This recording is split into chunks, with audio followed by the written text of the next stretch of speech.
are you from? São Paulo. Daqui é pra Fornação. Always wanted to go to this. All right. We're about to talk about it. There's some ridiculous place. Yeah, we're about to talk about it. And that we're from TK's firm. Come on in, we got plenty of room. Where? Now, folks, I'm going to talk about a photo that's up here. Even if you can't see it right now, as we start moving into the next room, y'all just move forward and I'll show you the picture, all right?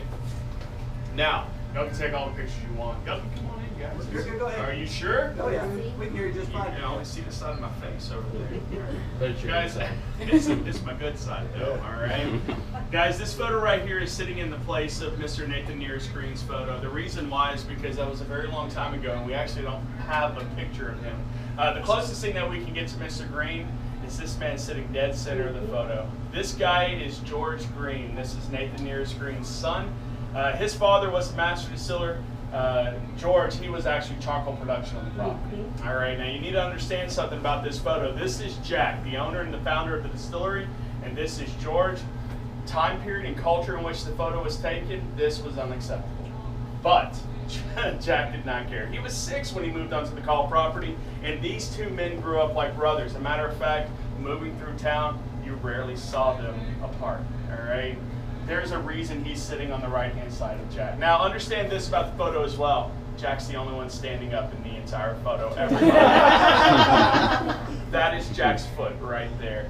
Now, Mr. Green belongs here because he was the first of all these other master distillers. Our current master distiller is Jeff Arnett.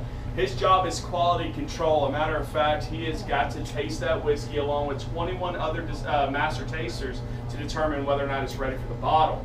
Now, we're all governed by a motto here. The motto is on the wall.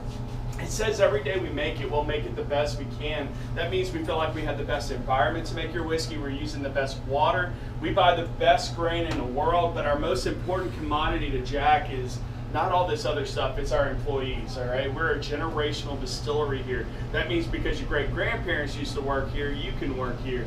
We have never distilled whiskey in 150 years without a green working for us, and we have 3 greens working for us right now. The assistant master distiller to Jeff is Chris Fletcher. He is the grandson to the oldest living master distiller, Frank Bobo. My wife works down in bottling. She works with 3 ladies, a grandmother, a daughter, and a granddaughter, all work on the same line together. It's no longer a job for these families. They're whiskey makers. This is their heritage. This is what they're passing on, and they want to make the best whiskey for you. Any questions, guys? All right, folks, if y'all want to move forward and look at the pictures, you can. If y'all want to see the picture again, you can, but we're going to move into the next room. Yeah, go ahead. So we've just learned of this history about the Green family and the production of his own whiskey. Yeah, that's happening about 2 months. Not attached to Jack Daniels. No. Not associated, rather.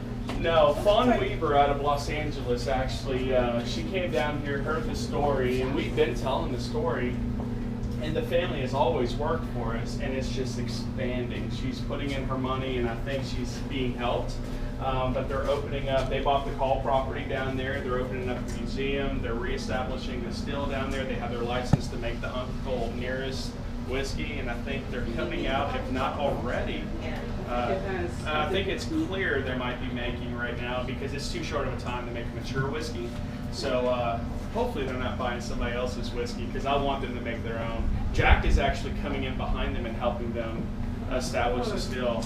I thought I read that they sold the first production in Kentucky. I know it's not in Tennessee. No, what I'm thinking is clear raw whiskey.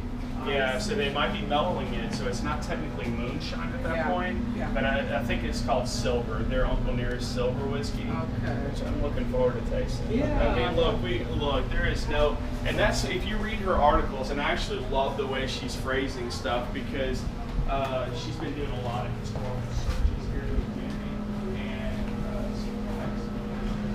very fascinating.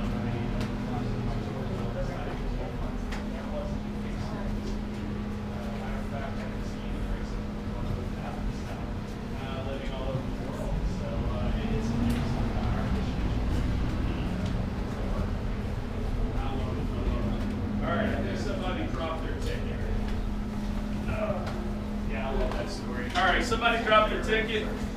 I think it's Tick, tick, tick, tick, tick. There we go. I think it's All right, folks, this is Jack's office, built in 1870 by Jack and the crew members you see in the photo.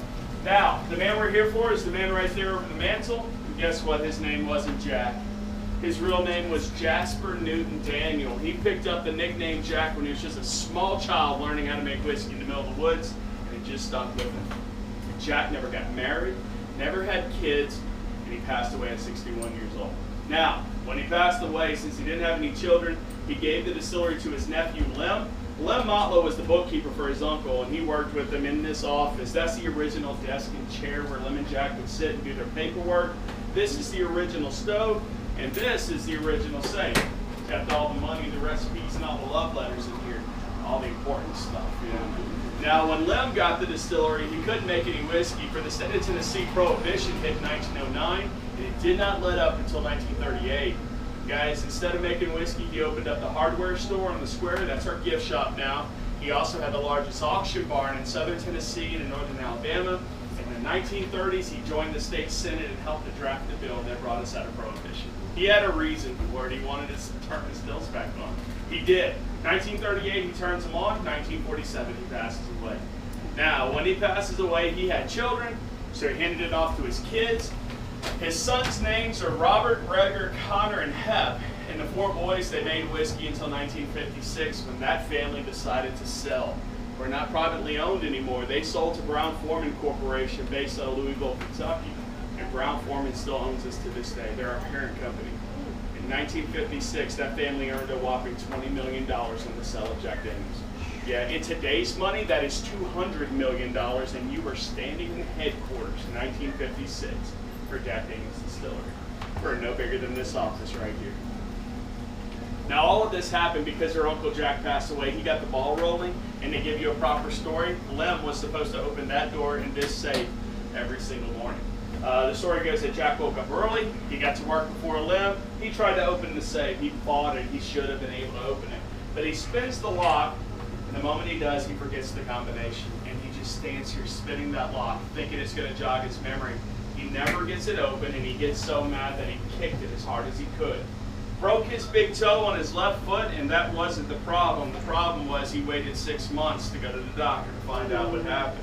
Gangrene set up in that big toe, kicks this safe in 1905, and dies from blood poisoning in 1911. This is the actual safe that killed Jack Daniels. You feeling all right? Anybody else want to touch it? Don't kick it, guys. Let's walk outside. Y'all can take your pictures, but we're going to go see some whiskey now.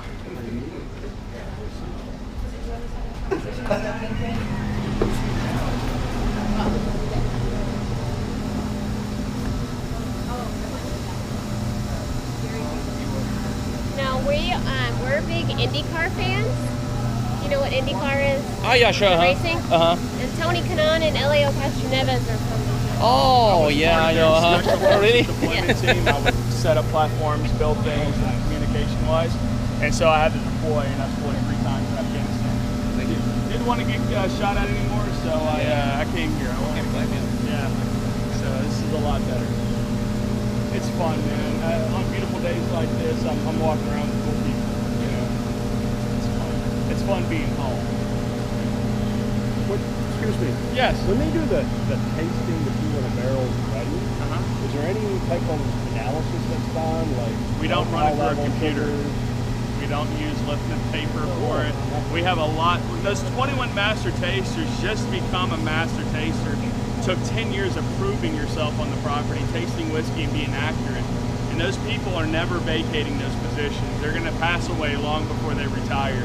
But they work here. That's where Jeff, Chris, the whole panel works there. And they go into the actual barrel house, select barrels. They're going to pull samples, come back, and they're all going to sit down and taste whiskey. It only takes one person to say no, and nobody else gets to sip that whiskey to verify it. So that's how good they are. That's how good they are. But they're tasting, smelling, and looking at every bit of that whiskey. What's the proof of what they're tasting? Well, they're going to bring it down to whatever they need. So if they're looking for black label, we're going to mingle together about 170 to 200 barrels together, and that needs to be 80 proof when they're sipping it. 94 proof for the select, and so they're going to do that as well. Yeah. All right, guys, we're gonna go into this building right here. That building was built in the late 30s, early 40s, and those white grain silos back in the 30s used to hold an entire month's supply of grain. Now they hold 16 hours worth of grain. Yeah, so we're just making a little more whiskey, not much. The tall, skinny building in the distance with all the windows, that is our still house. Inside that building, we have 4 copper stills. Now they're copper because of jack, but they're not pot-bellied. They're 40 feet tall. They go from the ridge line of the building all the way down to the street, and they're continuous flow. As long as we're pumping in grain, we're getting whiskey out all day long. Now guys, when we walk inside, no electronic use. I'll show you where the grain's going up. You are not gonna need my help finding that whiskey coming out. Our 2 small stills make 12 to 15 gallons per minute. Our 2 large stills make 35 to 40 gallons of whiskey per minute. Let's go find the whiskey.